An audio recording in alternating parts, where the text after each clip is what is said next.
Okay, let's keep reading Jane Doe and the Cradle of All Worlds. We are up to the chapter called Leechwood Halls. There are no clocks to judge the passing of time in here, no day or night skies to track suns, moons and stars. All I have is the ache in my shoulders and the lead in my feet. 9 marches, Hickory said. I think he meant 9 days. We haven't finished the first yet, and I reckon we've already walked the length of a mountain chain. Door after door, room after room, upstairs and down. Long corridor after long corridor. The slabs of stone, cool and smooth underfoot, undulating slightly now and then.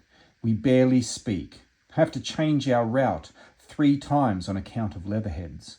A whole troop marching beyond a closed door, one standing guard at an intersection, a handful skinning some sort of animal carcass 5 stories below us in the centre of a pillared hall. Hickory plots a different path each time. It's exhausting, but the strange thing is I never get hungry or thirsty.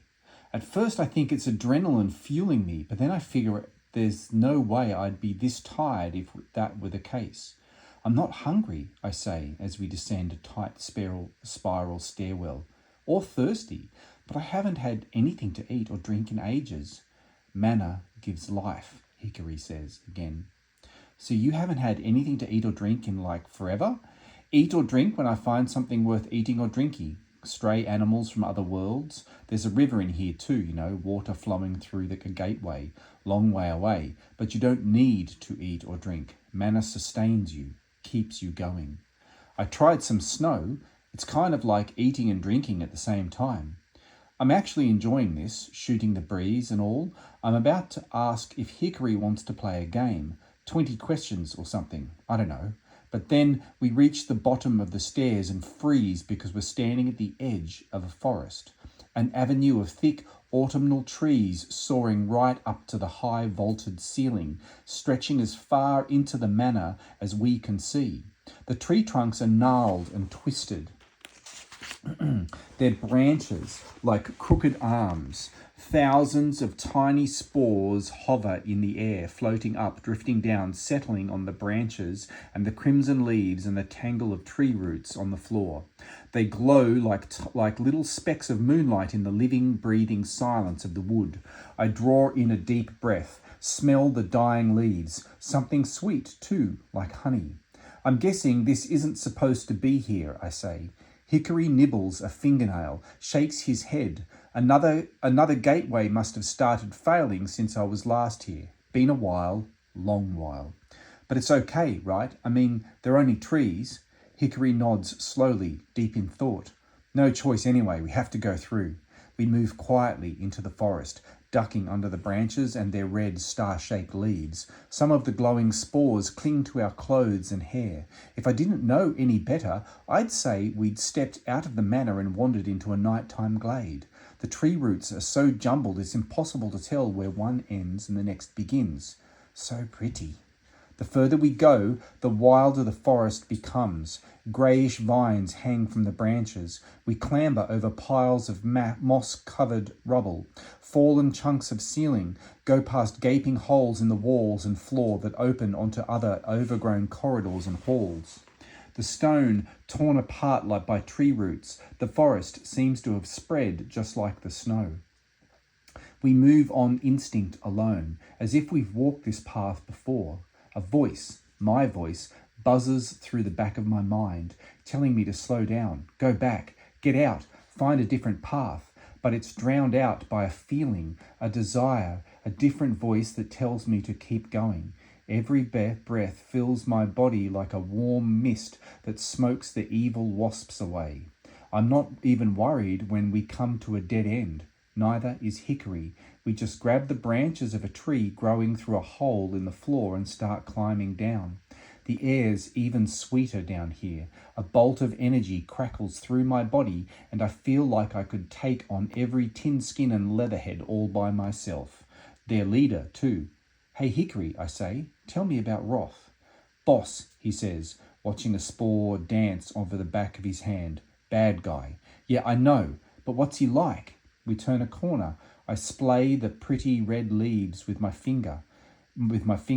You've seen him, right? Is he tall? Do you reckon I could take him? If I had to fight him, I mean. Hickory tells me to relax, so I tell him I am relaxed. I really, really am. Still want to know, though, what does he look like?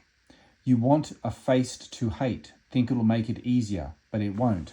Not this face. Why not? I ask, and then a bit louder, but not too loud. No, never, because this place is so beautiful and the air's so nice I could marry it. Hickory, why not? He throws me something from his knapsack. Don't say I didn't warn you. It's a mask.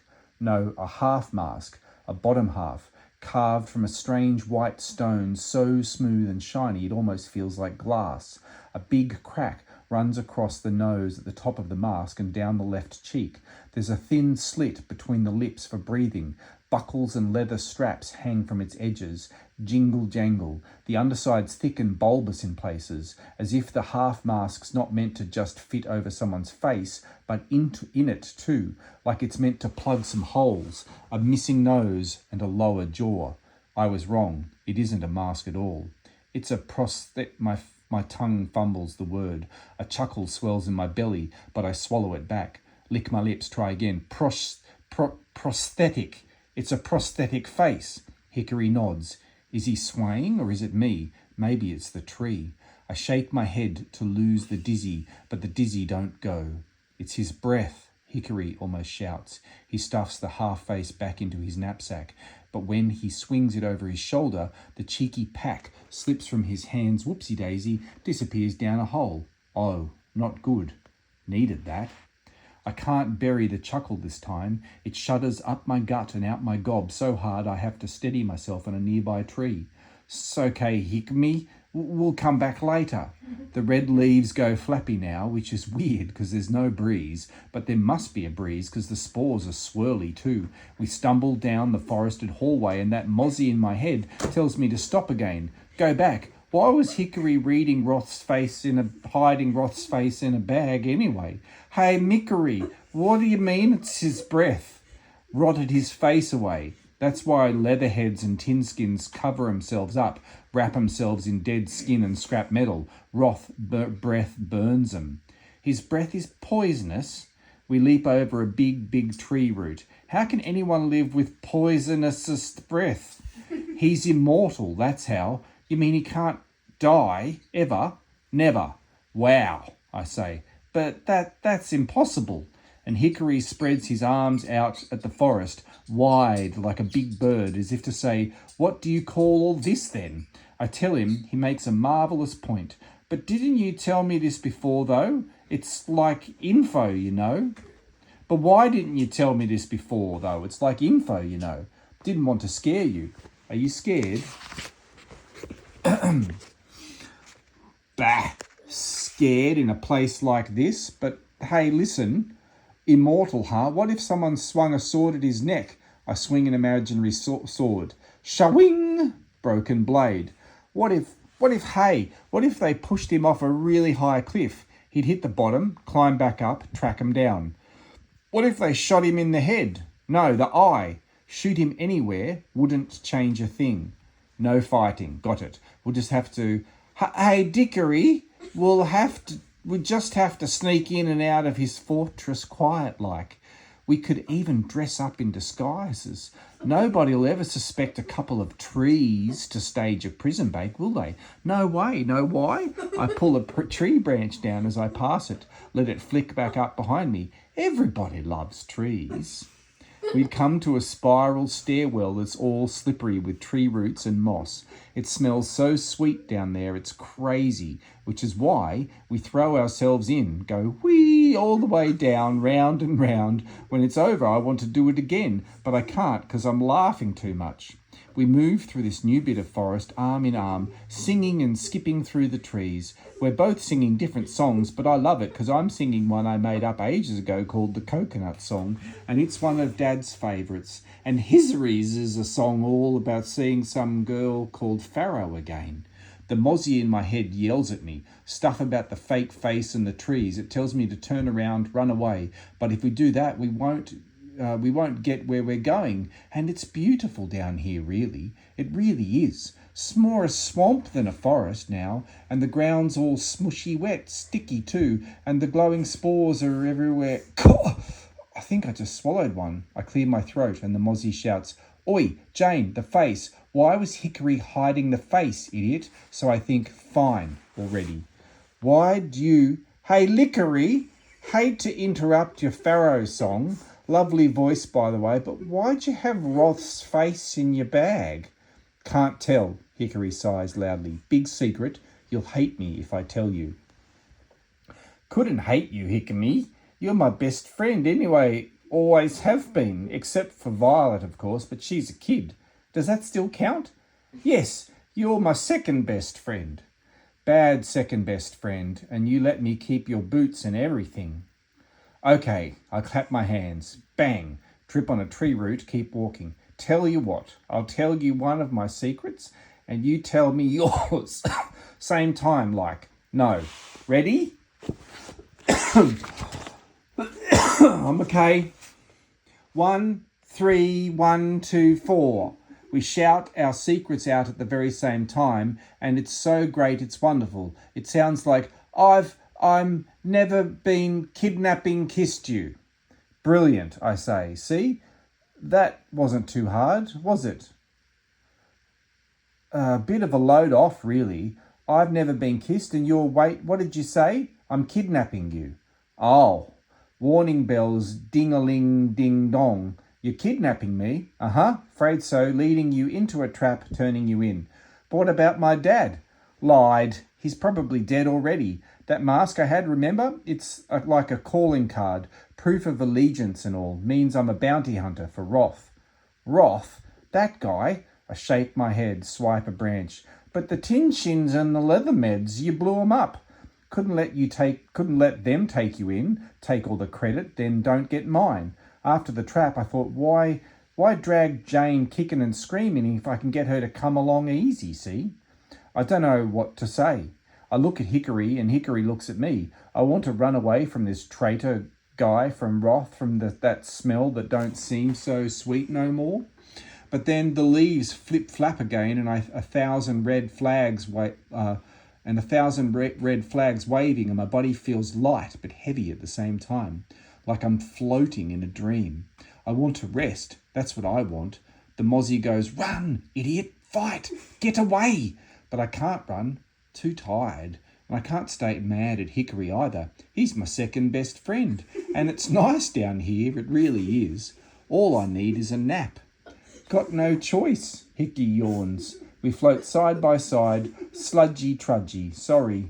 It's okay. Roth wants the key. I gotta give it. Gotta keep my promise. Exactly, I say. A promise is a promise. And I laugh, because it really is funny when you think about it. I'm being kidnapped and I really don't give a damn. The flower in the dell. The floor's different now. Our feet sink ankle deep in dark red sludge. I trip on a rib cage, go splash, slop and tingle. I want to rest, need to sleep, but no, not yet. We're here, Hickey says, and he's right, we've arrived. It's an intersection, big one, the forest's floor to ceiling thick all round, but not in the centre. All the tree roots go dippy downy like a dell, a bowl, a big sunken bed. Look, Hickey says, there's a single flower down in the dell, lonesome like and yellow, uncurling. I want to touch it, but Hickey slips in the dell first. Mine! I start to follow him, but then I hear something down the next corridor. Figure I should check it out, because maybe it's another flower. I slip round to the right, swing on a branch, whoosh! But I don't see no flowers, just some people-shaped things on the ground. I want to go back to the dell, but the warning bells are raging. Ding-a-ling, ding-dong! Look closer, snap out of it. I'm okay, mozzie. I focus, take a breath, and oh, that's not good. The sight's a sledgehammer. Knocks the crazy from my brain. There are hundreds of them, everywhere. Leatherheads piled in stinking heaps or strung up in the branches. Masks ripped away, jaws broken, forced open by the tree roots snaking around their necks, into their mouths, down their throats. The trees are feeding on them from the inside out. Blech. No, not trees. It's one enormous plant. That's why we haven't seen any bodies till now. We're at the centre, the core. We're in the goddamn stomach. I cover my mouth, back away from the grey-fleshed corpses with their beady little eyes staring blankly. Two hang on my left like sacks of meat, roots trailing from their mouths. Another's down in the sludge to my right, wrapped in vines. But it isn't dead yet. It blinks, twitches, makes that clicking sound in its throat. The root moves in its mouth, just an inch, going deeper. The leaves flap and flutter. The leaves flap and flutter.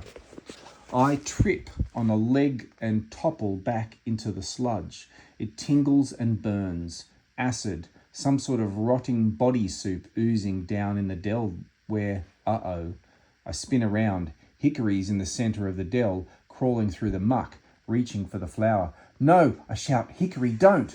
But Hickory does. He plucks the flower and the forest comes alive. I stumble, trip and roll down into the dell. The ground, a writhing mass of tree roots and rotting corpses. Hickory's already half buried by the bubbling sludge. Roots snaking around his chest and arms, pulling him deeper. He just stares at the flower in his hand, slack-jawed and dumb. Hickory, move! I throw myself into him. The roots snap. We roll through the sludge, bile rising, eyes watering, skin tingling, turning numb. The roots wrap around my ankles, Hickory's wrists. We're surrounded by skeletons and gas masks and machetes. I grab one and start hacking. Don't hurt them, Hickory says.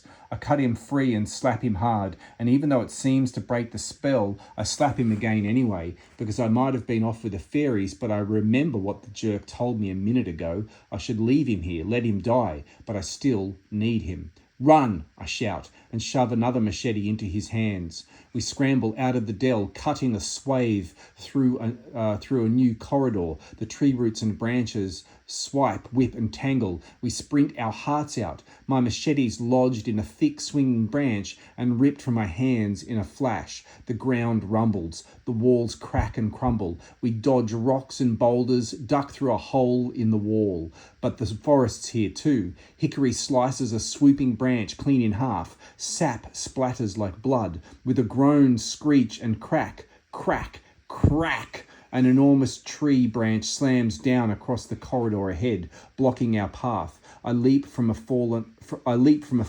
boulder. Hickory springs from another swinging branch, and the vines snatch us up in mid-air. They loop and tangle around our limbs and chests. They squeeze. Hickory swings his machete, but the vines take that too. I'm flipped upside down. Blood rushes to my head. The branches stop swinging. The forest stops swaying, and all I can hear is a ka-thump, but dump of my heart. A tree root curls up my arm and around my neck, snaking over my chin. I grit my teeth as hard as I can, but the root prods at my lips. This is it. This is the end. Dad's lost forever, and I'm gonna die, upside down, hanging next to a stupid liar who... Help!